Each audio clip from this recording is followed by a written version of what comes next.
Welcome to the Common Man Football Show. My name is James Coburn, and today's episode, another video in the NFL Draft Bust Analytics series. And again, this is a series of videos where I wanted to go over NFL Draft Busts and talk about their analytics because I think that analytics is not the best at figuring out who's good and who's bad.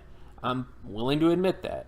Sometimes you will have a player who hits every single number in terms of athleticism and production and character and all that stuff and ends up being absolutely nothing at the NFL level. In fact, I usually call those guys, as an analytics guy, true busts.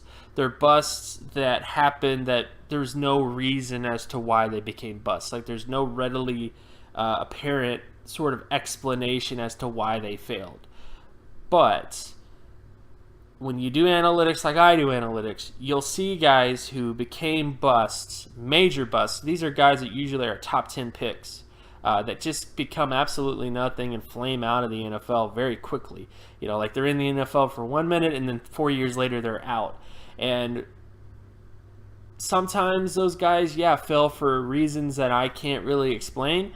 Other times there's clear reasons. Like there is actual evidence to suggest as to why they probably failed in the NFL. And it had nothing to do with character, which is a commonly cited sort of reason. The guy had bad character, character, which that's probably the number one reason why people say that. And honestly, although character does play a role in certain things, I really view character as a cop-out. It's very much a thing of my scouting is good, it's just that he's bad. When sometimes your scouting wasn't good. You're using character as a crutch to explain away why you failed on a player. And on top of that, you also have excuses that extend beyond that at different positions. And in particular, just to get to the main point of all this, is we're talking about Jason Smith. Jason Smith was the number 2 overall pick in the 2009 NFL draft class. And he's often cited as one of the biggest offensive line busts in the last 10 years.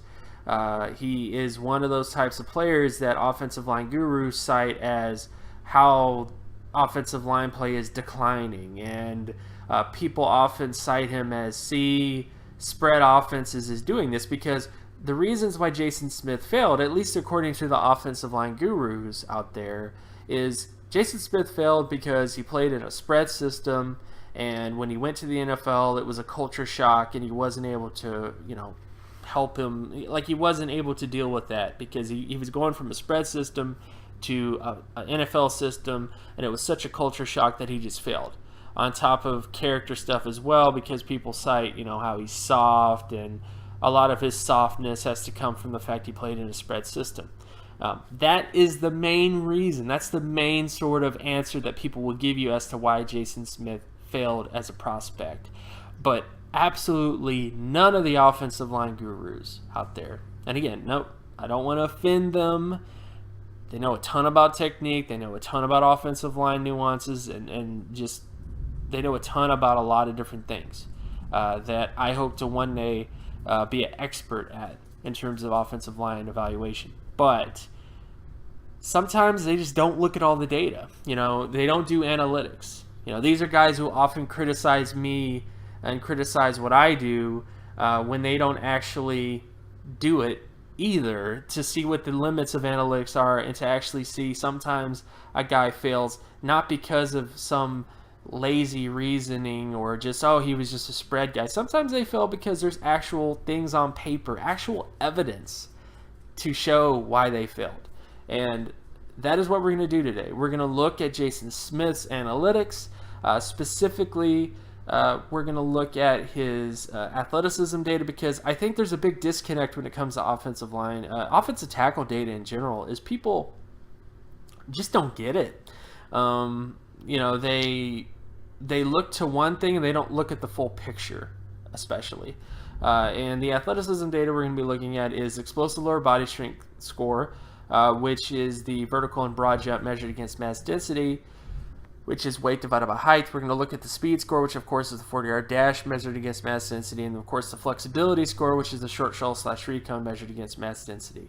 All those things we're going to look at, and we're going to come to some reasons and some clues as to why Jason Smith failed. And I don't think it had anything to do with the fact that he was a spread system as much as a lack of athleticism. So let's get to Jason Smith. So when we look at Jason Smith's athleticism data, he had a 9.82 explosive lower body strength score, 83.90 speed score, and an 85.22 flexibility score. When you look at his data compared to All-Pro, Pro Bowl, and the average starter score, while he does have good speed, he does have good flexibility, his explosive lower body strength score is significantly below average. A 9.82 is ridiculously low. And when you actually look at the bottom end thresholds at the positions, the bottom end threshold for an All-Pro offensive tackle is 59.20 when it comes to multiple All-Pro offensive tackles. Jason Smith didn't hit that area. As a Pro Bowl player, the bottom end threshold for explosiveness is 36.38 out of 100. He didn't hit that area either. And he did hit the starter threshold of at least 3.24 out of 100, but that is the bottom end threshold for starters. Like, there's only one guy to become a long-term starter with a score that low, and that's it. And of course, as I showed you before, the average for starters is 70.23 in terms of explosiveness. So Jason Smith, based on his data, had virtually no shot at becoming an All-Pro player, virtually no shot at becoming a Pro Bowl player because of his explosive lower body strength score, because it was so low, you guys. And just to kind of give you another example, because I think the NFL, maybe it's not the NFL, maybe analysts in general just don't understand this, is speed is great. Flexibility is great, but you need to have a pretty decent amount of above average athleticism traits to be a great offensive tackle. And Matt Khalil is an example of a tackle also who is very similar to Jason Smith, who offensive lineman gurus cite as, see, Matt Khalil's bad, look at the spread offenses and all this other kind of stuff. They don't always do that, but they always bring up Matt Khalil as like, see, athleticism doesn't matter. Look at his speed score, look at his flexibility, and he became nothing. At least he didn't become very good. But when you look at Matt Khalil, he has the same issue as Jason Smith in that he has significantly below average explosive lower body strength score.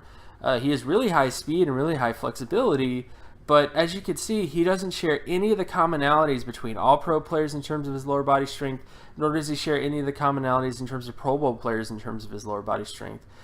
So, you know, the NFL keeps drafting tackles that are kind of like this. Tackles that they have great speed, they have great flexibility, and the NFL, I don't know if they turn their hat off, I don't know what happens, but there's teams who, you could see that teams look to data, but they don't look at the full picture. They don't look at the full, they don't utilize all the data that is available to them, I guess, is what I'm trying to say. Because Jason Smith, based on his data, should never have been a first-round pick, let alone the number 2 overall player in 2009, based on his explosive lower body strength score. If there has never been an offensive tackle to become a multiple All-Pro, let alone a Pro Bowl player with an explosive lower body strength score that low, that is not somebody you take top 2 overall. I'm sorry, you just don't do it. That's ridiculous. And on top of that, you don't take a guy like Matt Khalil that high either with an explosive lower body strength score that is that low. You just don't do it. And I think this is the missing piece to offensive tackle evaluation, offensive lineman evaluation, is that, sure, athleticism at offensive line positions is not always correct. You're going to have guys who fail despite being great athletes. There's always cases like that.